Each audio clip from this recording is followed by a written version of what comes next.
Um, Good morning, good evening, based on the time zone that you are joining in from. Thanks for joining our LinkedIn Live. We would love to know where you are joining in from. So please enter in the chat and let us know where you are dialing in from. Me and Hanupriya, both of us are joining in from Gurgaon, and Devjit is joining in from Bangalore. So, before we actually go into the main theme that we have for today, which is discussing what's the outsourcing market growth in the mid market service providers, how do we crack the mid market code for service partners? Let's actually give a few minutes for our attendees to join. And till then, maybe let's start with would just be good to know what's making the noise these days in healthcare. So, Anupriya, what do you think? What's really on the minds of the people right now? I think the impact of tariffs, right? Everybody's talking about tariffs. What is the impact? How will it affect our revenue cycles? How will it affect our flows, the cash flows and everything? So I think impact of tariffs is one of the most talked about topic. And let me take a minute actually to maybe just talk a little in detail about it. So, what actually tariffs are doing? They are creating, I would say, a ripple effect in healthcare. Now, if we talk about payers, what is actually happening with payers is their direct revenue margins. It's basically their direct revenue, their margin impact. All of that, I would say, is still relatively low. But what we are seeing is actually a clear shift from innovation to cost containment. This basically means that there is going to be delayed transformation efforts, there's going to be tighter scrutiny on tech investments. But if you look at the flip side of it, right, it's opening a lot of doors for AI led automation, especially in the claims and the care management area. Now, moving to the providers in the healthcare space, here I would say the pressure is much more intense. What tariffs are actually doing is they are driving up supply and equipment costs. This is reducing a lot of patient footfall. This is increasing bad debt for the providers. Now, what this is doing for them is this is pushing providers to delay a lot of their big tech spends. But also, what they're doing is this is helping them, I would say, double down a lot on the leaner investments around high impact investments. When I say high impact investments, think about AI for documentation, think about automation for clinical workflows. So these are basically the tech investments that are being done to, I would say, stay resilient and stay strong under these margin pressures that are being created by tariffs. Yeah, I think you touched upon a lot of interesting topics that while there are going to be more margin pressures, but there can be more opportunities in terms of where the tech spending is going to go. So thanks for those perspectives, Anupriya. We have people joining in from Chicago, Boston, etc. So welcome everyone. And let's get started with the theme that we had for today, which is the mid market. But let's start with what really makes this market so interesting. So, we often hear so many big things about the big health systems, the national fairs, etc. But I think something interesting that we have seen is the mid-sized hospitals or the regional payers also becoming very fast-growing buyers of tech or say IT services. So let's start by talking a bit about what do we feel is really driving this momentum and what do the numbers really say about the scale of this opportunity. So let's maybe start with this question. Okay, sure, Priya. So I can take it up. So Priya, you are right. So during our market interactions, we used to hear a lot about the large payers and providers, and that is because in the past those were the major revenue drivers for service providers. But now we are seeing that the focus has changed because now the real action is happening in the mid market.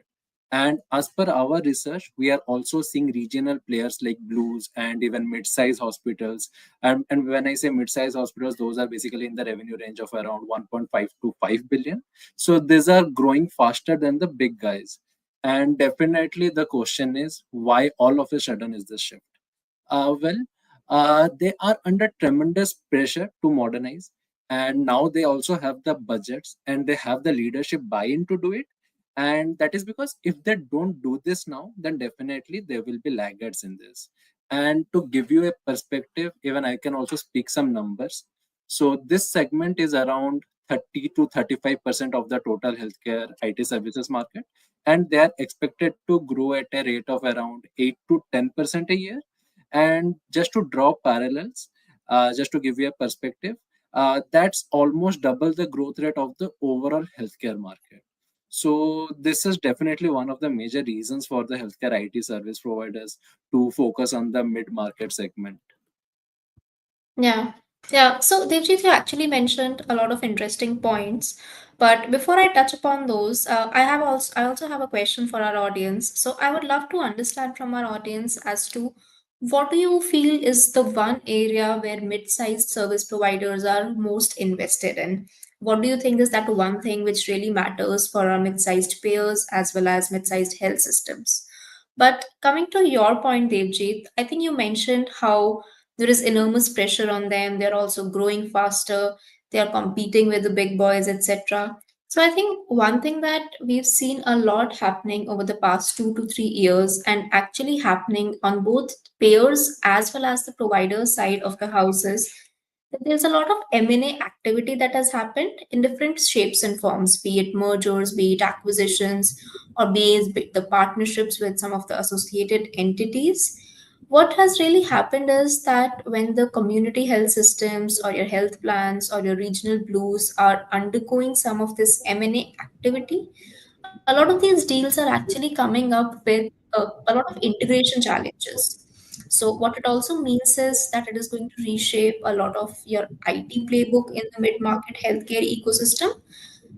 So what do you feel, HP, is where do you feel these tech investments are really happening post the merger or acquisitions of these mid-sized healthcare payers and providers?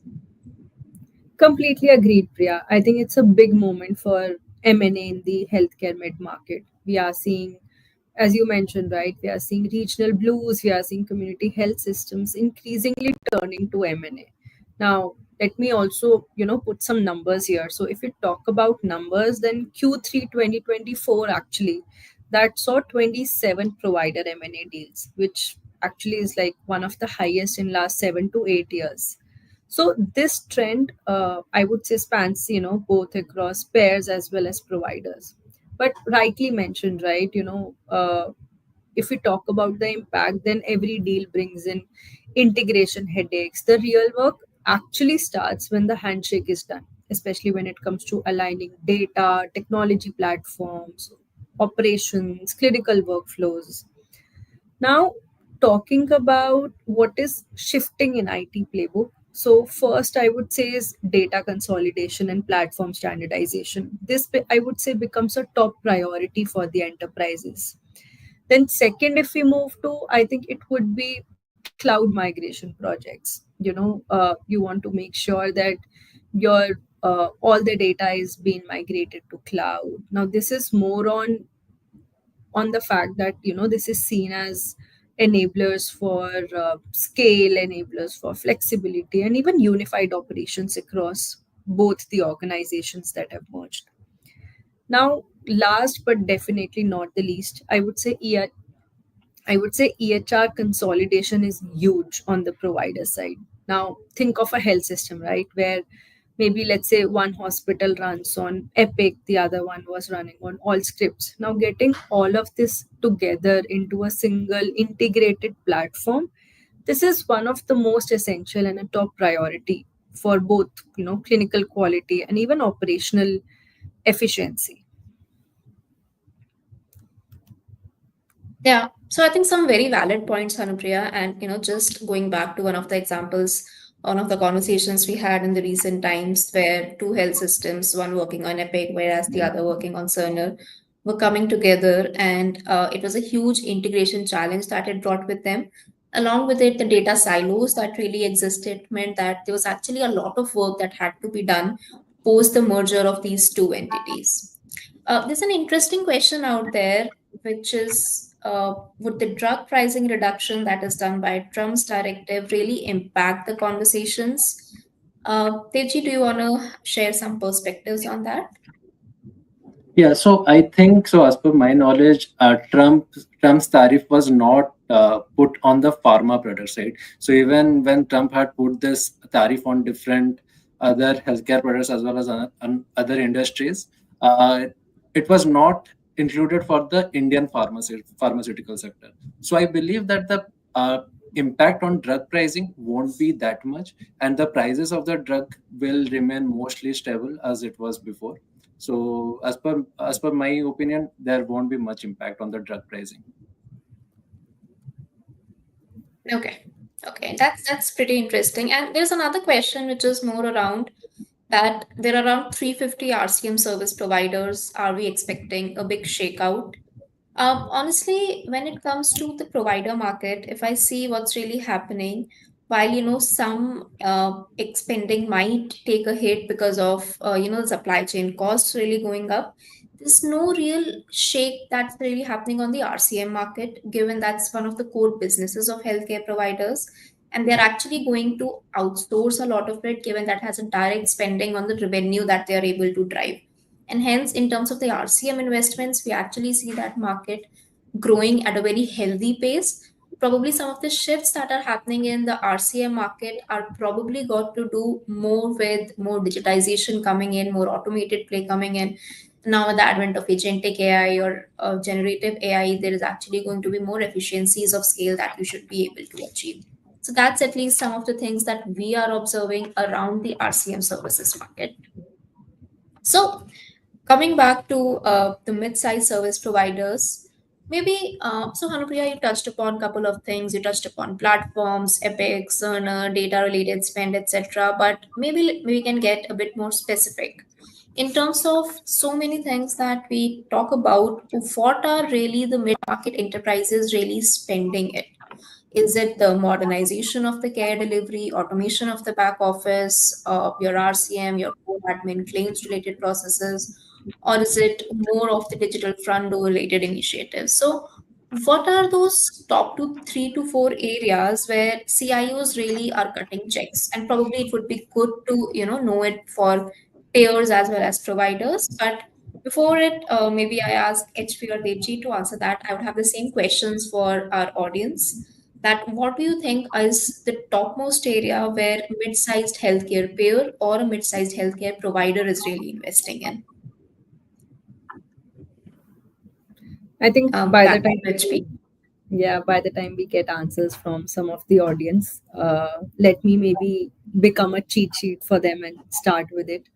So I think the first one would be data management for sure, right? For all of these mid-sized players, let it be pairs, let it be providers, they have a lot of data. They have like huge volumes of siloed data, but they don't have any tools or they don't have any ways or even the infrastructure to make sense of that data. So, first step I would say is data unification. That is one of the priority area for them. Why they need data unification? I mean, it can unfold multiple use cases and multiple pathways for them going forward. Let it be for value based care, let it be for even AI readiness, right? We are seeing big moves to consolidate data, to cleanse it, and even to standardize it data, even to standardize it across systems. Now, talking about standardization, the another word or the another top area that comes to my mind is interoperability. Right now, definitely we all know the CMS mandate. We all know that interoperability is largely driven by regulatory mandates. Let it be TEFCA, let it be CMS, peer-to-peer data exchange across systems, and everything. Another one, after interoperability, I think it would be cloud adoption. So right now, if we look at the ecosystem, right, in the mid market space, I would say only 10 to 20 or 10 to 25% of the mid size enterprises have actually fully embraced the cloud. Now, Blues or even the regional plans, they are migrating to cloud for cost effectiveness because obviously it eliminates a lot of upfront cost for them. Uh, again, Another reason for heightened cloud adoption is obviously the necessity we all know for security, for compliance, which is again pushing mid market enterprises to move to cloud. And obviously, this helps a lot with, strong compliance programs, assisting these enterprises in following a lot of these regulations like HIPAA compliance, GDPR compliance, and the fact that cloud enables them to skip the modernize on prem step and rather go straight to the scalable platform space. I think this is one of the major reasons that we are seeing cloud adoption being one of the top areas. And again, I don't know, maybe that's a pattern I'm following, but EHR always comes at the end. But last but not the least, EHR managed services is another top area that these mid market enterprises are investing in. So, for mid market hospitals, EHR obviously remains the single biggest chunk of their application stack, right? Nearly 50%. But most of them lack a lot of internal capacity to handle complex EHR upgrades, to handle migrations, compliance tasks. So they're increasingly outsourcing a lot of this EHR management for 24/7 support, for interoperability upgrades, and cost optimization. So, in a nutshell, according to me, data unification, interoperability, cloud adoption, and obviously EHR managed services. I would say these are the top four areas where CIOs from the mid market enterprises are actually cutting checks for. And I would also like Yeah. to what Anupriya just mentioned. Yeah, sorry, Priya. Yeah. So I'd just like to add on to No, no, what please Anupriya put your really thought, Deji. yeah, she just mentioned.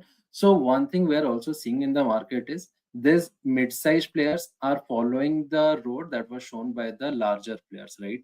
So what the big hospitals or big players what they had accomplished in their tech journey, now the mid-sized players are somewhat following it. So one of the major investment areas that I am also seeing in the market is the mid-sized hospitals and payers, they are now investing into care management as well as on the member experience platforms. That is because what Hanupriya recently mentioned, that is all on the back end side, right? So they also need to differentiate themselves on the patient facing or on the member facing side as well. So that is also one of the major reasons why they are also investing into the care management as well as on the member engagement platforms.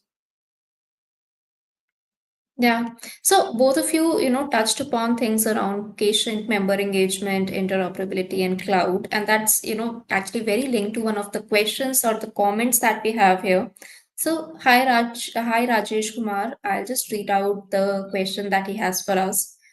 The conversation started with the impact on tariffs and resulting cost pressures. I also believe that I heard mid sized healthcare companies are under modernization pressure. And if it's really true, which are mid sized companies investing? So I believe the question is more on what are the areas where mid sized organizations are investing in from a modernization perspective. So let me start with saying that for a lot of the regulatory reasons, because they're competing with the large size peers, and if you think of why a lot of this merger acquisition activity is also happening in the mid-sized enterprises, one of the primary reasons is the pressure that they feel of competing with the with the larger healthcare enterprises, because of which there is an additional need for them to also invest in modernization related initiatives, and hence to justify some of those IT budgets, there's actually more acquisition activity happening in that market.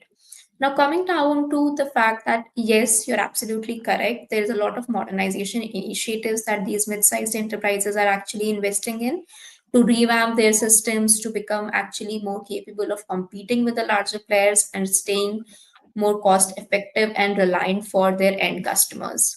Some of the areas where they are very invested in from a modernization perspective is actually things around your core admin platforms modernization, where a lot of the healthcare payers are still sitting on the legacy claims and enrollment systems. And they now want to move to some of the more configurable platforms so that they can reduce the dependence on a lot of the custom code. Some of the other areas, like shifting their traditional data centers to the public cloud, prioritizing a lot of SaaS adoption, prioritizing cybersecurity related initiatives or even interoperability related initiatives are also few things that we've seen really gain momentum from a modernization perspective from the mid market. I'm not sure, HP, Devjit, if you people wish to add anything to that. I think we have covered it all from cybersecurity to Epic. I think we have heard it all. Great. My next question is again slightly related to the term that HP has already used a lot of the times around epics and EHRs of the word. So while we all know about the EHR systems, etc., that are leveraged, but in the healthcare ecosystem, the role of tech players is always very important. So how does it change when it comes to the mid-sized enterprises? And what are largely some of those tech platforms that are most adopted by some of these tech players? Again, I will take it up, Priya. So again, this is a very great question, and this is important for both enterprises as well as for the service providers, because enterprises can know what their mid-sized peers are using, and service providers can also use it to decide on their strategy. And because what might work with the larger players might not also work with the mid-sized players, right? So as per our market interaction with mid-sized enterprises, we see a lot of mid-sized hospitals. They are partnering with Epic, Meditech, and Allscripts. And even we are also seeing that Salesforce and ServiceNow are also gaining serious ground on this on the platform side. And from the hospital side, also we are seeing that when it comes to ERP, uh, Infor and Workday are the most used platforms. And for payers, especially when it comes to Blues, we see that platforms like NASCO, HealthEdge, and Qualtrics are used quite common. And since we are talking about the platforms here, I would also want to highlight one interesting point that I have interpreted during our recent platform assessments that we have done. So, what I have seen is large players might look for customization and fancy things, but when it comes to mid sized players, they care about simplicity and integration. And here, if you are pitching about customization and all, this might not work. What matters most to them is simplicity, and if that application is integrable with their other platforms or not. So this is something that we have seen during our market assessments of different platform providers. Yeah, no, I completely agree that when it comes to the tech play, the rule book or the playbook that the mid-sized providers are adopting, while it's not completely different, but there are few things to be kept in mind. For example, the bend around customization, etc., that you mentioned, Devjit. I think my next question is again more related to something that Hanupriya touched on earlier as well. That when it comes to cloud related adoption, it's actually helping with a lot of the legacy modernization stuff. So that's actually pretty true, as if you really see a lot of the mid sized players are still running on, say, the providers are running on legacy EHRs or a lot of the homegrown tools. So, cloud, it's not just tech, but it actually helps them in just catching up with what's really happening. So, what's really changing for your mid sized peers or providers when they really think about cloud? And what are some of the real challenges that they are highlighting? So, what are your thoughts here, Devjit? Again, a great question, Priya. So we have been hearing quite interesting nuances about this, and the answer to this might come as a surprise to most of our audiences here. So yes, most mid-sized payers and providers are still on-prem, and as Hanupriya rightly mentioned, around hardly 20 to 25% of them are on cloud. But the interesting part is we are seeing that the smaller ones are moving faster to cloud compared to the larger ones. This is because the smaller ones, they see cloud as a shortcut to their compliance and scalability. And to understand this, now you need to realize that mid-sized enterprises are just starting on their digitization journey, right? And larger players, they are somewhat ahead in their digitization journey. And for smaller mid-sized players, cloud seems to be a better option compared to on-premises, right? So they don't have the technical baggage of shifting everything from legacy to cloud. But for larger players, they already have a sort of established infrastructure on legacy system, and if they have to move it to cloud, they have to move everything to cloud, which is doable. I understand which is doable, but they are quite apprehensive about it, and there is a lot of change management that will be involved over here. So here in this space, I believe that service providers can play a very important role for things like post implementation support, cloud monitoring, and also for ensuring the security and compliance of the cloud infrastructure for mid-sized hospitals and payers.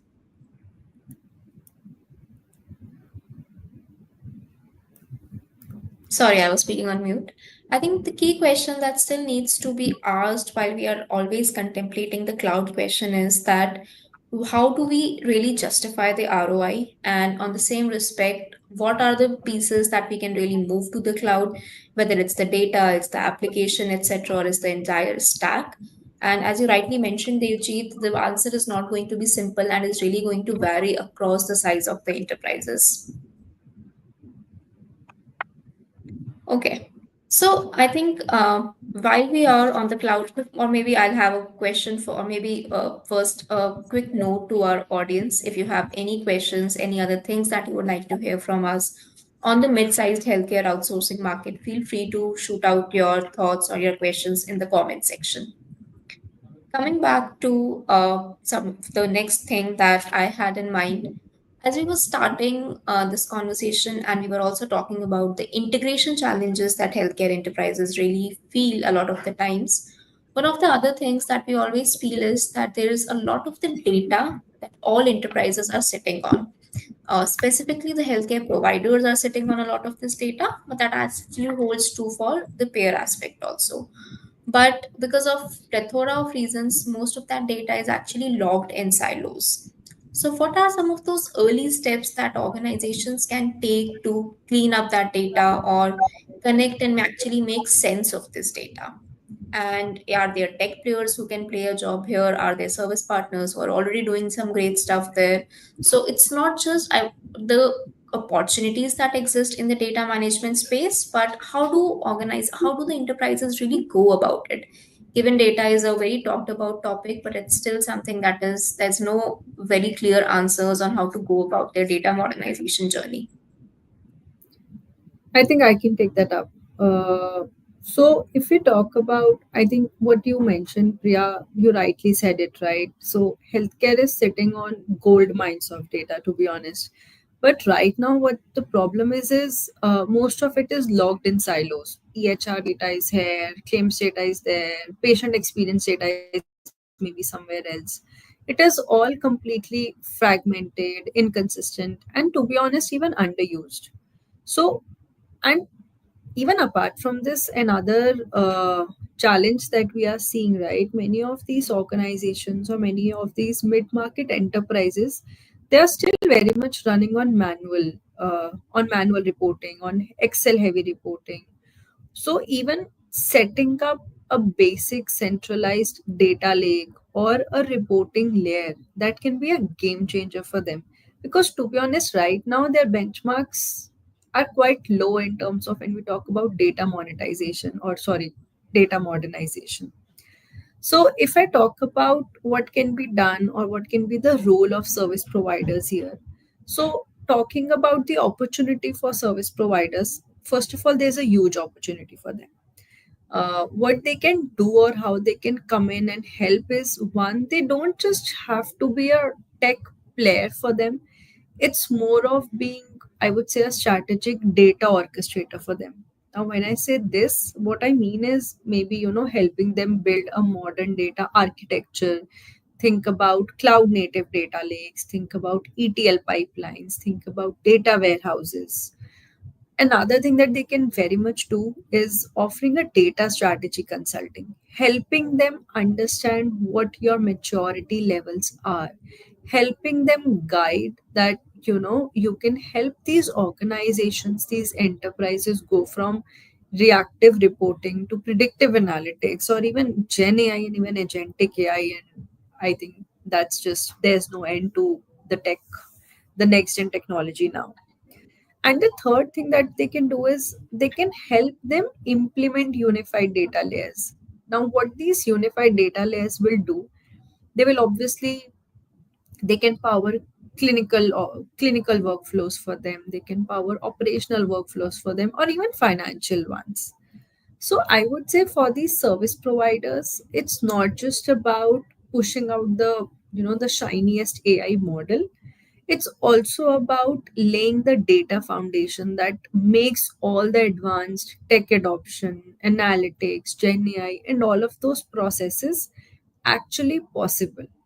Another point I would say, I think when we talk about the analytics part or the Gen AI, next gen technologies, uh, another very important area to make sure that everything is done right is data governance. Now, for data governance, helping with data quality, helping with data lineage, these are also some of the areas, or these are some of the roles that a service provider can play for these healthcare enterprises to make sure that they are, headed in the right direction.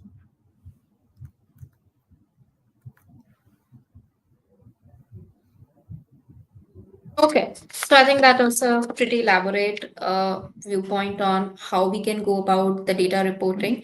And as currently, mentioned, data, while it's still a problem for even the larger enterprises, that's something that most enterprises are very aggressively trying to solve for, given it's actually the answer to everything that's comes with, say, generative AI or care management or member patient engagement related initiatives, because data actually sits at the crux of all of these things.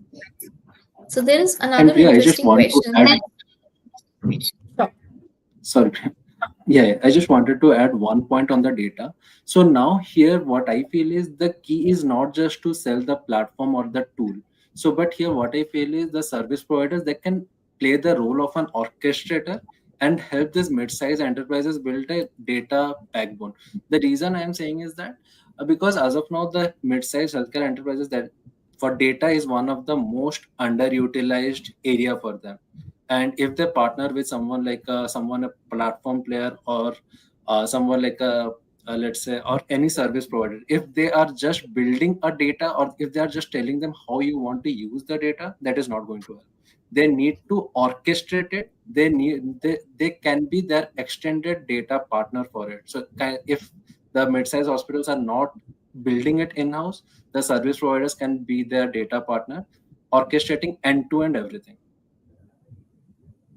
Yeah. So thanks for that perspective, Tejit. I also see another question from Varun. Hi, Varun. There's a broad interest in setting up GCCs in India by smaller enterprises across all industries in US. Are the healthcare enterprises also evaluating the GCC opportunities? So I think this is probably the most asked question for 2025, and I'll maybe invite Devji to share his perspectives on this.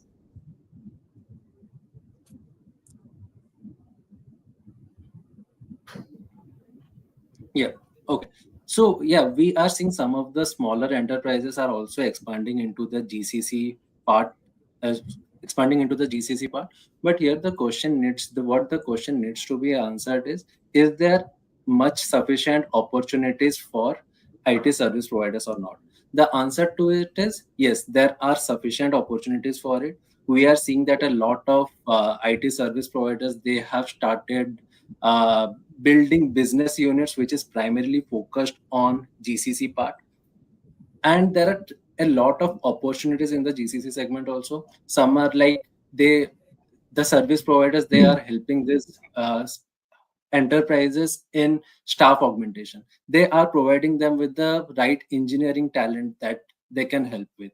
So there obviously there are opportunities in the mid-sized GCC market. The answer to it is so if you will ask me if there is tremendous opportunity for IT service providers, then yes, there is a lot of opportunity. And one of the most interesting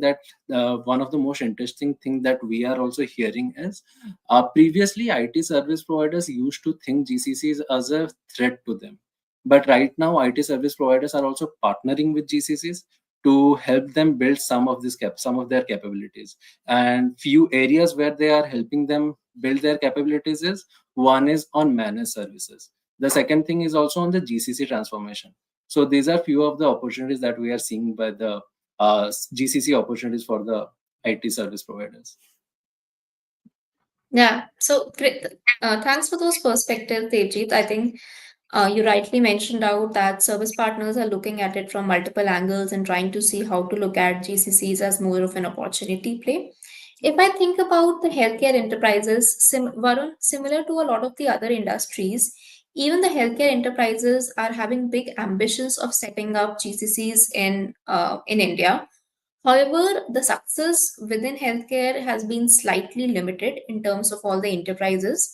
The kind of or the number of GCCs that we actually see coming in from some of the other industries, the number is still on the lower side when it comes to the healthcare payers and providers setting up those GCCs.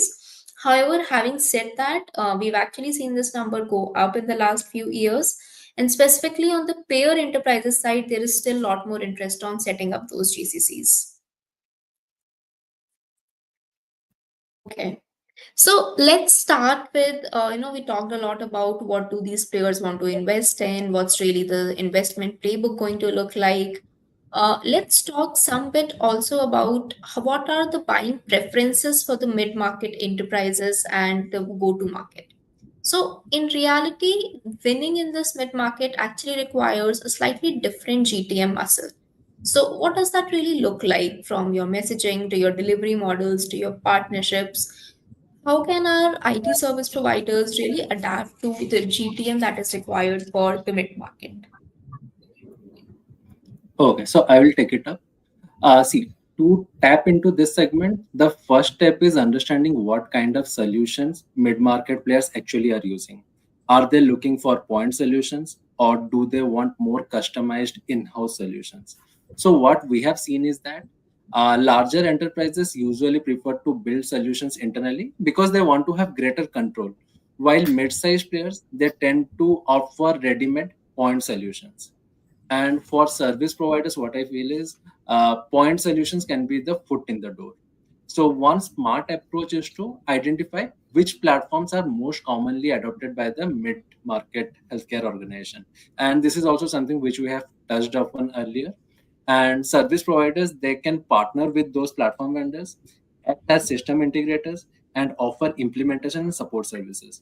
And once you have your foot in the door, over time what you can do is you can build trust and then start winning larger sole source deals. And if you ask me my personal take, I would start with the EHR managed services for providers because it is one of the most widely adopted platforms by for providers, right? And for payers, I would focus most on the common claims management platforms as a starting point to have a foot in the door for the mid-sized payer market.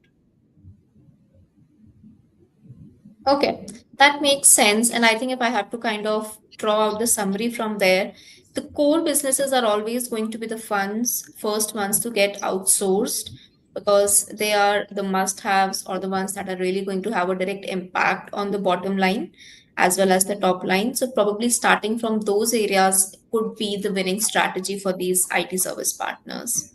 If we have to like, for instance, when you're really looking out for your service partner place, you look at say price, local presence, healthcare expertise. What is that one thing which really plays the most crucial role? I think I can take that up. And it's not just one thing. I think it's a combination of 3 to 4 factors that buyers really consider in the mid market space. So what actually tips the scale when they choose a service provider, when they are out choosing a partner for them? uh, I think pricing obviously matters. Commercial competitiveness is obviously important. Pricing matters a lot to these mid-market players. But apart from that, or even along with that, what matters is the flexibility. So it means the flexible commercial models that you can provide to these enterprises. These mid-market CIOs, they are actually looking out for partners who actually understand their budget realities, and they can tailor their contracts or tailor their RFPs according to their needs. The second factor here is domain expertise. Obviously, understanding or having a fair understanding of the entire healthcare space, the healthcare ecosystem, the regulations that come with it, the workflows that we work in. So, domain expertise is definitely the second one. The third one, I would say, it would be around if you've already worked with them. So basically, having an an existing relationship with them. As Devjit also mentioned, right? Having a foot in the door and then expanding your capabilities. So that is one of the examples of existing relationships with some of these logos. And the last one I would say would be partner ecosystem. So, for example, if we talk about cloud, then majority of these mid-market players have Azure as their partner for cloud. If we talk about EHRs, then it's Epic, it's Allscripts, Meditech on the provider side. And on the pairs, right, I think Devjit also mentioned some of these names, NASCO, Health Edge. So these four factors play an important role when a mid-market player is out in the market looking for a partner. Pricing, along with flexibility for sure, domain expertise, existing relationships, and partner ecosystem. Okay. Okay, so we also have one complimentary offering for our audience. So, as a CTA for this LinkedIn, we offer our attendees to book a 30-minute call with our analyst team to discuss on the healthcare mid market. So, everyone feel free to book a slot with us and we can answer your questions on the healthcare mid market. Thanks, Devjit. Probably just one last question that I have here, but before maybe coming to that, I'll again, request my audience to post any questions that you have here on the comment section, and we'll be happy to answer those. Uh, let's start with, the buzzword that's there on everyone's mind, which is around generative AI. So I know we know everyone is really talking about this area, but is the mid-market buyers actually equally interested in this area? And beyond the interest, do they even have the infrastructure, the budget, or the leadership buy-in to actually adopt it? So where are they really starting in when it comes to AI? Are they ready? What investments they want to do in this area? Again, would love to know it both from the perspective of a healthcare payer as well as a provider. Okay, so Priya, I will start with this. So I would say mid-sized, mid-market enterprises, they are curious, but they are also cautious at the same time. So most of them, they don't have the infrastructure or budget for the large-scale generative AI projects, but they are open to using it for most adopted use cases. And these are very basic use cases such as automating documentation or using in chatbots or even personalizing the patient interaction. So since they don't have the budget as of the big players, they tend to take a very smart approach. And that is what the approach that the mid-market players are taking is they want to start small, they want to show value, build trust, and again after that they can scale on the opportunities. But as of now, since as HP also previously mentioned that right now they are also in the early stages of their data journey. So generative AI is something which will come way after building their data infrastructure. But as of now, if you ask me where are they in the journey of their generative AI, my answer will be they are at a very early stage. They are taking a very cautious approach, and they are still at the starting point. And if some of them are investing, they are investing into the low hanging fruits. They are not taking the risky bets, and they are using they are using the use cases which are as of now commonly adopted by the entire industry. So Yeah. thanks for those perspectives, Devjit. And I think that also brings us to the end of this LinkedIn Live. If you have any questions for us related to the mid-market outsourcing, please feel free to share those with us, and we'll be happy to have a complimentary call with you to discuss more on that market. And with that, we'd like to wish you good luck and see you next time in our next LinkedIn Live. Thank you, Thanks, everyone. everyone. Thank you, everyone.